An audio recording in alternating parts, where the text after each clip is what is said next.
제 이름은 김도연입니다. 42살이고 작은 광고 회사를 운영하고 있습니다. 결혼한 지는 15년이 됐고 올해 고등학교 1학년인 딸이 한 명 있어요. 경제적으로도 큰 어려움이 없었고 겉보기엔 비교적 안정적인 가정이었죠.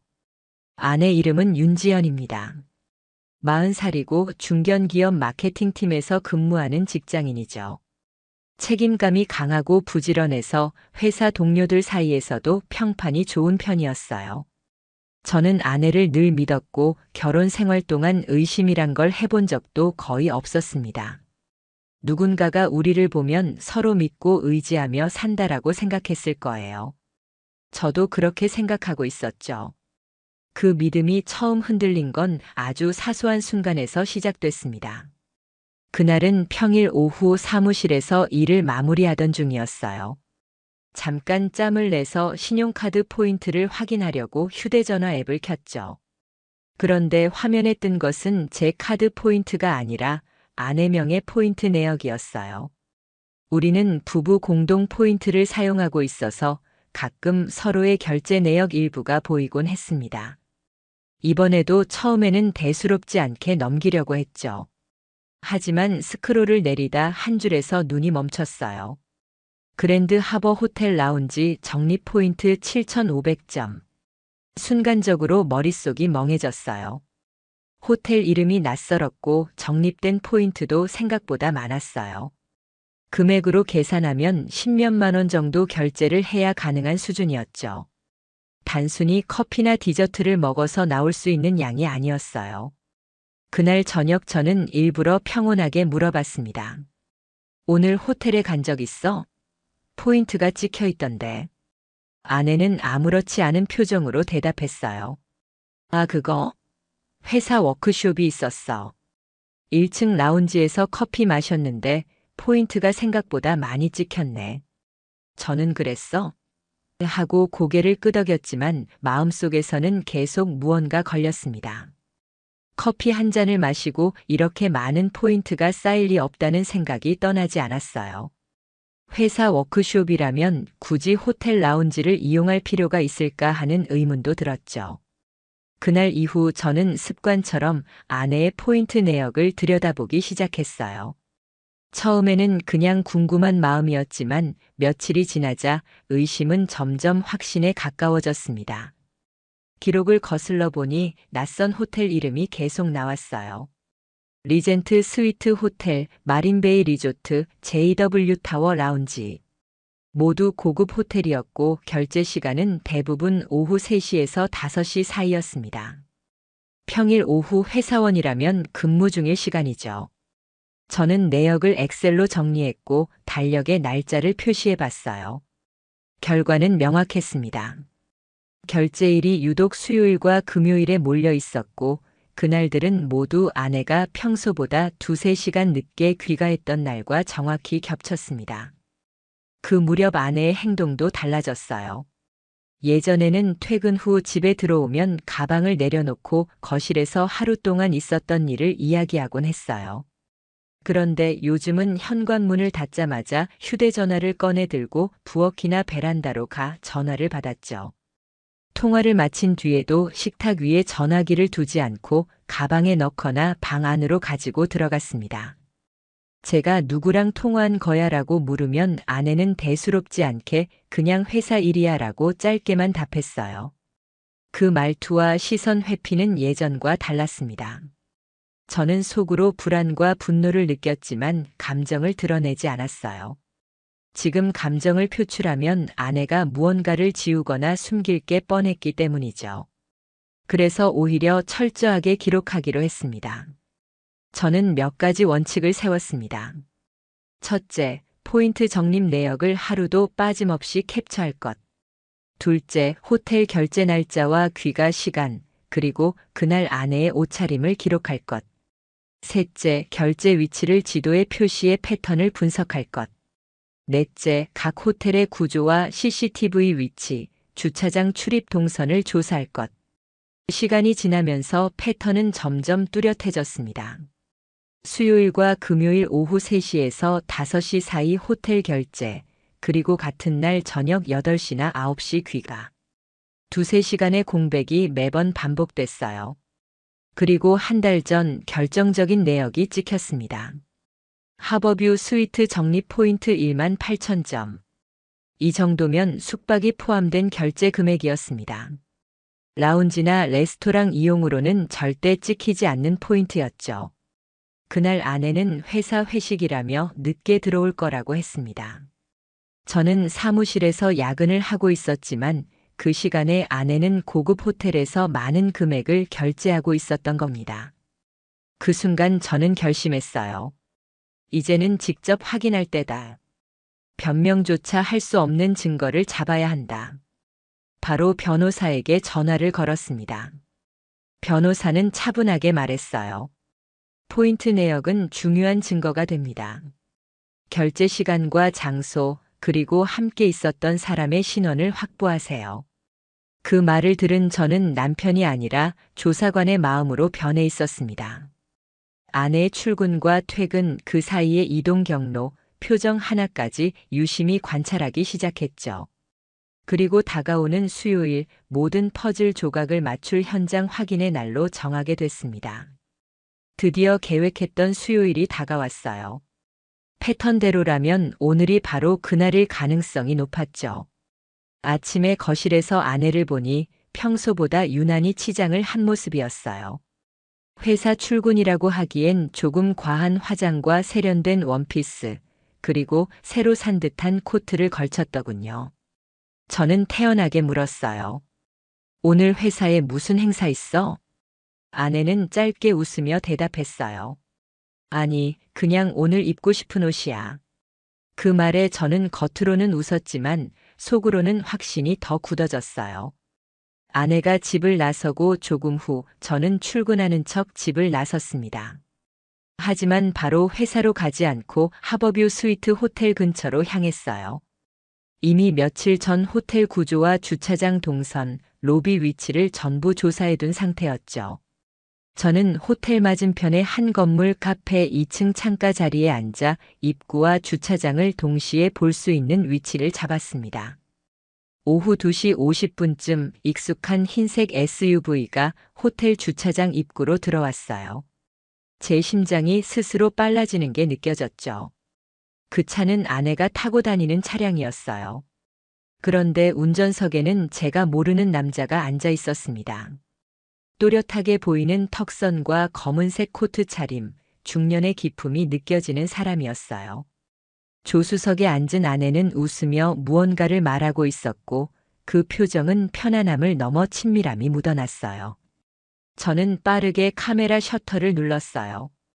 차량 번호판, 주차장 진입 시간, 두 사람의 옆모습까지 한 컷도 놓치지 않았습니다. SUV는 주차장 안으로 사라졌고 저는 서두르지 않고 커피를 주문한 후 로비가 보이는 위치로 이동했어요. 15분쯤 뒤 로비 엘리베이터 앞에서 두 사람이 나타났습니다. 아내와 그 남자는 카드키를 찍고 숙박층으로 올라갔죠. 잠깐의 장면이었지만 시선과 표정이 말해주고 있었어요. 결코 단순한 직장 동료의 관계가 아니라는 것을. 저는 그 순간을 동영상으로 촬영했고 화면에는 호텔 로고와 엘리베이터 패널 그리고 두 사람이 함께 서 있는 모습이 고스란히 담겼어요. 그들이 사라지자 저는 호텔 맞은편 건물 옥상 주차장으로 이동했습니다. 그곳은 호텔 전면과 주차장을 내려다볼 수 있는 최적의 장소였죠. 제 계획은 간단했어요. 들어간 시간을 이미 확보했으니 나오는 장면까지 촬영하면 완벽한 하루치 증거가 확보되는 겁니다. 오후 5시 20분쯤 엘리베이터 문이 열리더니 두 사람이 나왔습니다. 아내는 머리카락이 살짝 흐트러져 있었고 그 남자는 겉옷 단추를 풀고 있었어요. 걸으면서 계속 대화를 나눴고 남자가 아내 어깨에 손을 올렸을 때도 아내는 전혀 피하지 않았습니다. 마치 오랫동안 이어져 온 익숙한 행동처럼 자연스러웠죠. 저는 셔터를 눌러 그 모든 장면을 담았어요. SUV에 올라탄 그들은 호텔을 빠져나와 시내 중심가로 이동했고 이번에는 고급 레스토랑 앞에 차를 세웠습니다. 저는 일정 거리를 유지하며 뒤쫓았고 레스토랑 입구에서 함께 들어가는 모습까지 촬영했어요. 그 순간 확신이 들었어요. 이제 이건 단순한 의심이 아니라 법이 인정할 수 있는 증거 단계에 들어선 거라는 걸요. 하지만 저는 여기서 멈추지 않기로 했습니다. 그 남자가 누구인지, 두 사람의 관계가 언제부터 시작됐는지까지 밝혀내야 했으니까요. 레스토랑 앞에서 두 사람이 함께 들어가는 모습을 끝까지 지켜본 뒤 저는 차 안으로 돌아왔어요. 심장이 빠르게 뛰고 있었지만 머리는 이상하리만큼 차분했죠. 이제는 오늘 확보한 자료를 정리할 차례였습니다. 운전석에 앉아 카메라 속 사진을 하나하나 확인했어요. 호텔 주차장 진입 장면, 로비 엘리베이터 앞 모습, 퇴장 장면, 그리고 레스토랑 입구로 함께 들어가는 장면까지. 남자의 얼굴이 비교적 선명하게 찍힌 사진도 몇 장 확보했죠. 저는 메모장에 차량 번호, 시간대, 장소를 빠짐없이 기록했습니다. 그 남자의 얼굴을 확대해 보니 묘하게 낯익은 인상이었어요. 하지만 바로 기억나진 않았습니다. 저는 먼저 차량 번호를 통해 확인을 시작했어요. 지인 중에 자동차 업계에 오래 종사한 사람이 있었는데 그는 합법적인 경로로 차량 등록 정보를 확인해 줄 수 있었죠. 전화를 걸어 차량 번호를 불러주자 잠시 후 결과가 왔어요. 차량 소유자 이름은 장성훈, 나이 42, 주소는 땡땡구 땡땡동. 그 이름을 듣는 순간 기억이 번쩍 떠올랐어요. 몇 년 전 아내가 거래처 부장님 이야기를 하면서 성훈 부장님이라고 언급했던 적이 있었죠. 저는 바로 인터넷 검색을 시작했어요. 이름과 주소 그리고 그의 회사 명칭을 조합해서 찾아보니 몇 장의 프로필 사진이 나왔습니다. 그리고 그 사진 속 인물은 오늘 제가 호텔 주차장에서 보았던 그 남자와 똑같았어요. 그는 한 중견 IT 기업의 대외 협력팀 부장이라는 직함을 가지고 있었습니다. 여기서 더 놀라운 사실이 드러났어요. 그는 기혼자였고 결혼한 지 15년이 넘었으며 자녀도 둘이나 있었죠. SNS에 올라온 사진 속 그는 가족과 여행을 다니며 행복한 모습을 연출하고 있었어요. 아이들 생일 파티, 가족 여행 사진들이 가득했죠. 하지만 그 완벽해 보이는 가정 뒤에서 제 아내와 부정한 관계를 이어가고 있었던 것입니다. 저는 날짜별로 아내의 호텔 결제 내역과 장성훈의 활동을 비교하기 위해 그의 회사 주변에 있는 지인에게 은근히 물어봤어요. 놀랍게도 돌아온 대답은 장 부장님은 수요일과 금요일 오후에 자주 자리를 비운다는 것이었어요. 회사 내에서는 거래처 미팅이라고 했지만 그 실상은 이제 뻔히 보였죠. 저는 아내의 포인트 적립 내역을 1년 전까지 거슬러 확인했습니다. 약 10개월 전부터 같은 패턴이 반복되고 있었어요. 수요일과 금요일 오후 호텔 결제, 저녁에는 레스토랑 이용, 늦은 귀가. 그들은 긴 시간 동안 계획적으로 이 만남을 이어왔던 겁니다. 가장 치밀하게 숨긴 듯 보이지만 사실 그 안에는 일정한 법칙이 있었어요. 저는 그 법칙을 수치로, 날짜로, 그리고 사진과 영상으로 기록해 두었죠. 그리고 결정적인 하나. 결혼 기념일이 포함되어 있었어요. 지난 5월 금요일 아내는 회사 일이 늦어져서 기념일을 다음 주로 미루자고 했어요. 그날 저는 혼자 집에서 컵라면을 먹으며 아내를 기다렸죠. 하지만 그 시간 아내는 장성훈과 호텔에서 포인트를 적립하고 있었습니다. 그 사실을 확인하는 순간 분노보다도 차갑게 식는 감정을 느꼈어요. 이제 이건 단순히 부부 사이의 문제가 아니라 법으로 다뤄야 할 문제라는 확신이 강해졌죠. 저는 변호사에게 전화를 걸어 말했습니다. 상간남의 이름과 신원, 결혼 여부, 직장, 호텔과 레스토랑 결제 내역, 포인트 기록 전부 확보했습니다. 변호사는 짧게 대답했어요. 좋습니다. 이제 통화 기록과 동선을 확보하면 됩니다. 그날 밤 장성훈의 SNS를 살피던 중 뜻밖의 사진을 발견했어요. 몇 달 전 해외 출장을 갔다고 올린 사진이었는데 그 시기가 아내가 여행 동호회 모임에 다녀왔다고 했던 날짜와 정확히 일치했죠. 그리고 사진 배경 속 풍경은 아내가 찍어온 사진 속 배경과 똑같았습니다. 이것은 호텔보다도 더 강력하게 두 사람의 동행을 입증할 수 있는 증거였어요. 저는 이 모든 조각을 챙기며 다음 단계인 실시간 동선 포착 계획을 세웠습니다. 이 싸움은 이제 절반 이상 승기를 잡았다고 느꼈죠. 이제 상간남의 신원과 패턴까지 확보한 상황에서 남은 것은 현장에서 움직이는 증거를 잡는 일이었어요. 사진과 포인트 내역만으로도 충분히 상황을 의심하게 만들 수 있었지만 법정에서는 실시간 현장 포착이 가장 강력한 무기가 되죠. 저는 먼저 차량 GPS 추적기를 준비했어요. 합법성 문제를 피하기 위해 제 명의로 등록된 부부 공동 소유 차량이라는 점을 활용했죠. 아내가 주로 타고 다니는 흰색 SUV 하부 프레임 깊숙한 곳, 눈에 잘 띄지 않는 위치에 장치를 설치했습니다. 앱 연결을 마치자 실시간으로 차량의 위치가 지도 위에 표시되었어요. 그리고 결전의 날인 수요일, 평소보다 더 일찍 눈이 떠졌습니다. 아침 식탁에서 본 아내의 모습은 유난히 차려입은 느낌이었어요. 은은한 향수가 강하게 풍겼고 옷차림도 평소의 출근 복장보다 훨씬 세련됐죠. 저는 태연하게 물었어요. 오늘 회사에서 무슨 일 있어? 아내는 짧게 웃으며 말했어요. 그냥 오늘은 좋은 옷 입고 싶어서. 그 답변에서 저는 오히려 확신을 굳혔습니다. 오전 내내 회사 책상 앞에 앉아 있었지만 시선은 계속 스마트폰 속 GPS 화면을 향했어요. 오후 2시 40분 차량이 움직이기 시작했죠. 회사 방향에서 서서히 벗어나더니 익숙한 강변도로로 진입했습니다. 예상대로 목적지는 하버뷰 스위트 호텔 쪽이었어요. 저는 곧바로 주차장으로 뛰쳐나가 차를 몰고 뒤를 쫓았습니다. 추적 중임을 들키지 않기 위해 항상 한 블록 뒤에서 따라갔고 신호 대기 때는 다른 차를 사이에 두었습니다.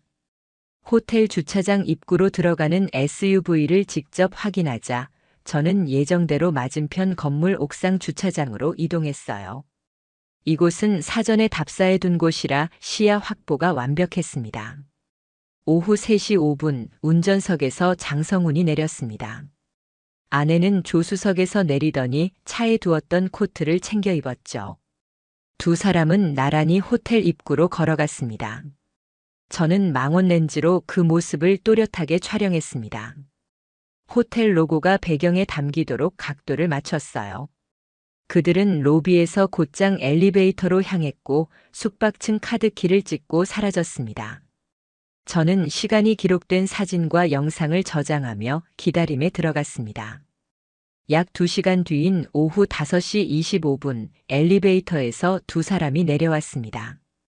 아내는 머리를 한쪽으로 넘기며 미소를 지었고 장성우는 작은 종이 쇼핑백을 건넸어요. 선물로 보였지만 내용이 무엇인지는 알 수 없었죠. 둘은 주차장으로 걸어가면서 여유롭게 대화를 나눴습니다. 장성훈이 아내의 어깨에 손을 얹었지만 아내는 전혀 거부하지 않았습니다. 그들은 SUV에 올라 호텔을 빠져나갔고 저는 곧바로 뒤를 밟았습니다. 이번 목적지는 시내 중심가의 한 건물이었어요. 겉보기엔 평범한 오피스 건물이었지만 7층에는 고급 멤버십 전용 바가 있었죠. 저는 며칠 전 미리 파악해 두었기에 그들이 향하는 곳을 잘 알고 있었습니다. 건물 맞은편 카페 창가에 자리를 잡고 기다린 끝에 오후 5시 50분경 두 사람이 엘리베이터에서 나와 그 멤버십 바 입구로 들어갔습니다. 아내는 장성훈의 팔에 손을 올렸고 그는 문을 열어주며 안으로 들였죠. 그 장면 역시 망원 렌즈로 선명하게 기록했습니다. 그날 밤 집으로 돌아와 모든 자료를 정리했습니다. 호텔 입장, 퇴장, 멤버십 바 입장까지 하루 동안 확보한 증거만으로도 충분히 재판에서 승소 가능하다는 확신이 들었죠. 하지만 저는 여기서 멈추지 않기로 했습니다. 다음 단계는 변호사와 함께 장성훈과 아내를 동시에 압박하는 전략을 세우는 것이었습니다. 호텔과 멤버십 바에서의 영상을 비롯해 사진, 시간 기록까지 모두 정리한 다음 날 저는 변호사 사무실로 향했어요. 두꺼운 파일 2권에 빼곡하게 정리된 자료들이 제 손에 들려 있었습니다. 사진, 영상, 포인트 내역, 차량 이동 경로, 날짜별 패턴표까지 포함된 완벽한 목차였죠. 변호사가 자료를 훑어보더니 미간을 좁혔다가 고개를 끄덕였어요. 이 정도면 부정행위 입증은 문제 없습니다. 판사가 부정행위를 인정하지 않을 이유가 없죠. 그 말을 듣는 순간 속이 조금 후련했지만 변호사는 곧바로 덧붙였어요. 하지만 여기서 위자료를 높게 받으려면 상대의 사회적 지위나 재산 수준, 반복성까지 함께 입증해야 합니다. 그 말에 저는 장성훈의 직책을 떠올렸습니다. 그는 단순한 부장이 아니라 대외협력팀 부장이었죠. 회사 이미지가 곧 직결되는 자리이고 고객사 신뢰가 중요한 핵심 직책이었어요. 이 자리에서 사생활 문제가 불거지면 치명적인 타격이었습니다. 변호사는 제 설명을 듣자 바로 메모를 하더군요. 그렇다면 이렇게 갑시다. 첫째, 상간남 개인 소송을 통한 정신적 피해 배상. 둘째, 아내와의 이혼 소송과 재산 분할 최소화. 셋째, 필요하다면 상간남 회사 윤리위원회와 인사팀의 내용 증명 송부. 저는 순간 망설였어요. 회사까지 얽히면 일이 커질 수도 있었죠. 하지만 변호사는 단호했습니다. 선택이 아니라 전략입니다. 이런 부류는 오히려 자신의 커리어와 사회적 평판이 흔들리는 걸 가장 두려워합니다. 그 말에 마음을 굳혔어요. 전쟁이 시작된 이상 절대 물러서면 안 된다고 생각했죠. 그날 저녁 저는 장성훈의 SNS와 각종 공개 자료를 모아 변호사에게 전달했습니다. 그중엔 그의 가족 사진도 있었어요. 장성훈은 15년 차 결혼 생활을 하고 있었고 아내는 지역 모임에서 회장을 맡을 만큼 대외 활동이 활발한 사람이었습니다. 즉, 이 불륜 사실이 드러나면 그 역시 가정 전체가 심각한 타격을 입을 수 있는 상황이었죠. 며칠 후 변호사는 두 사람이 동시에 받게 될 내용 증명을 완성했습니다. 서류에는 날짜, 장소, 결제 내역, 포인트 기록, 사진 등 모든 증거가 첨부돼 있었어요. 마지막 장에는 이렇게 적혀 있었습니다. 피고의 부정행위는 반복적이며 고의적으로 이루어졌음이 명백합니다. 본 소송에서 위자료 전액을 청구하며 필요시 관련 기관 및 직장에 공식 통보할 것입니다. 서류를 발송한 지 이틀 뒤 예상치 못한 소식이 전해졌어요. 전화의 주인공은 장성훈이 아니라 그의 아내였습니다. 목소리는 단호했고 이미 많은 것을 알고 있는 듯 했죠. 저도 남편의 불륜을 감지하고 있었지만 상대 여성이 기혼자라는 건 몰랐습니다. 이번 일은 저 역시 법적으로 대응하겠습니다. 필요하면 자료를 서로 공유하죠. 그 말을 듣는 순간 깨달았어요. 이 싸움에서 저는 혼자가 아니라는 것을요. 양쪽에서 동시에 몰아붙이는 형세가 됐고 이제는 그들의 숨 쉴 틈이 사라질 거라는 확신이 들었습니다. 첫 재판 날이 밝았어요. 법원 앞에 도착한 순간부터 공기가 묘하게 무거웠습니다. 아내와 장성훈은 서로 일정 거리를 두고 서 있었지만 눈빛만으로도 둘의 관계가 느껴졌어요. 어색하게 서로를 피하는 듯 하면서도 완전히 무관한 척하는 표정이었죠. 저는 심호흡을 한 뒤 방청석 쪽으로 걸어갔습니다. 변호사 옆에 앉자 그는 조용히 말했어요. 오늘 제출하는 자료들이 재판의 흐름을 거의 결정할 겁니다. 긴장하지 마세요. 판사가 입장하고 재판이 시작됐어요. 양측 변호사들이 준비한 서류와 증거를 차례로 제출했습니다. 제 변호사가 첫 장을 꺼내들자 판사의 표정이 미묘하게 변했어요. 호텔 로고가 선명하게 박힌 사진, 날짜와 시간이 기록된 화면, 그리고 포인트 적립 내역과 차량 이동 경로까지. 상간남 측 변호사가 먼저 반박을 시도했어요. 호텔 방문은 단순한 사업 미팅이었으며 멤버십 바 역시 거래처 접대의 일환이었습니다. 순간 방청석이 살짝 술렁였죠. 제 변호사는 기다렸다는 듯 다음 증거를 꺼냈습니다. 하버뷰 스위트 객실 결제 내역과 포인트 적립 시간표였습니다. 판사가 고개를 들어 물었어요. 사업 미팅을 객실에서 하셨다는 건가요? 장성훈은 시선을 바닥으로 내리고 아무 대답도 하지 못했죠. 아내 측 변호사도 반론을 시도했습니다. 의뢰인은 피고와 단순한 친분 관계였으며 호텔 방문은 우연히 겹친 결과입니다. 그러자 제 변호사가 10개월간의 포인트 적립 패턴과 귀가 시간 비교표를 제시했어요. 수요일과 금요일에만 반복된 결제 기록, 특정 시간에만 몰린 귀가. 판사는 자료를 넘기며 짧게 말했죠. 우연이라고 보기 어렵군요. 그리고 결정적인 순간이 찾아왔습니다. 장성훈의 아내가 증인석에 선 거예요. 그녀는 차분하지만 단호하게 말했어요. 남편은 결혼 기념일에 출장이라고 했지만 그날 상대방과 호텔에 있었던 사실을 이 자료로 확인했습니다. 그 말에 법정이 잠시 정적에 휩싸였습니다. 판사의 시선이 피고석으로 향했고 아내와 장성훈은 서로를 바라보지 못한 채 고개를 숙였습니다. 변호사가 마지막으로 정리했습니다. 피고들은 장기간 반복적으로 부정행위를 하며 원고에게 심각한 정신적 피해를 주었습니다. 원고는 단순한 위자료가 아니라 이들이 행한 행위가 법적으로 명확히 기록되길 원합니다. 판결은 다음 기일에 선고하기로 하며 재판은 마무리됐습니다. 법정을 나서는데 장성훈이 제 쪽으로 다가오다 그의 아내에게 팔이 붙잡혔습니다. 그녀는 차갑게 말했죠. 지금은 그 입 열지 마.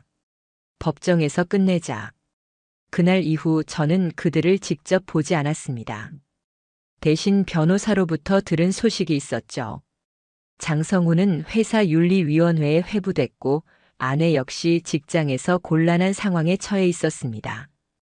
판결이 내려지면 그들의 마지막 명분마저 무너질 게 분명했어요. 판결 선고일 법정 안에는 숨소리조차 무겁게 느껴질 만큼 긴장된 공기가 감돌았어요. 판사가 판결문을 읽기 시작하자 제 심장은 빠르게 뛰기 시작했죠. 피고 장성훈은 원고에게 위자료 3천만 원을 지급하라. 피고 윤지현 역시 원고에게 위자료 3천만 원을 지급하라. 양 피고의 부정행위는 장기간 반복되었으며 고의성이 명백하다. 그 문장이 또렷하게 울려 퍼지는 순간 제 숨이 길게 빠져나왔습니다. 지난 수개월 동안 모은 증거와 잠복했던 날 수십 번의 상담과 전략회의가 눈앞에 스쳐 지나갔죠. 이 싸움이 드디어 끝났다는 실감이 밀려왔습니다. 판결문 낭독이 끝나자 장성훈의 얼굴은 잿빛이었어요. 그는 이미 회사윤리위원회에 회부됐고 대외협력팀 자리에서 물러나게 될 것이 확정됐습니다. 제가 나중에 들은 바로는 불륜 사실이 업계에 퍼져 주요 거래처 몇 곳이 계약을 끊었다고 했어요. 그로 인해 회사도 손실을 입었고 그는 앞으로 이 업계에서 발을 들이기 어려운 상황이 됐다고 들었습니다. 아내의 상황도 크게 다르지 않았습니다. 판결문에 적힌 부정행위라는 단어는 기록으로 남았고 소문은 빠르게 번졌어요. 직장에서 입지가 좁아졌고 부모님과의 관계마저 틀어져 연락이 거의 끊겼다고 했습니다. 이사한 곳에서도 과거 이야기가 퍼져 혼자 지내며 사람을 잘 만나지 않는다고 들었죠. 판결이 끝난 뒤 변호사 사무실에서 판결문 사본을 받았을 때 저는 서랍에 고이 넣어둔 모든 기록들을 꺼냈어요. 호텔 사진, 포인트 적립 내역, 귀가 시간표, 멤버십 바 영상까지. 그 자료 하나하나를 보며 깨달았어요. 이 싸움은 단순한 보복이 아니라 제 삶과 존엄을 지키기 위한 투쟁이었다는 것을요. 장성훈의 아내와 저는 각자의 길을 가기로 했습니다. 그녀 역시 이혼 절차를 마치고 아이들과 새 삶을 시작한다고 했어요. 몇 번 연락을 주고받긴 했지만 서로 이 사건을 다시 꺼낼 일은 없을 거라는 생각에 자연스럽게 연락이 끊겼습니다.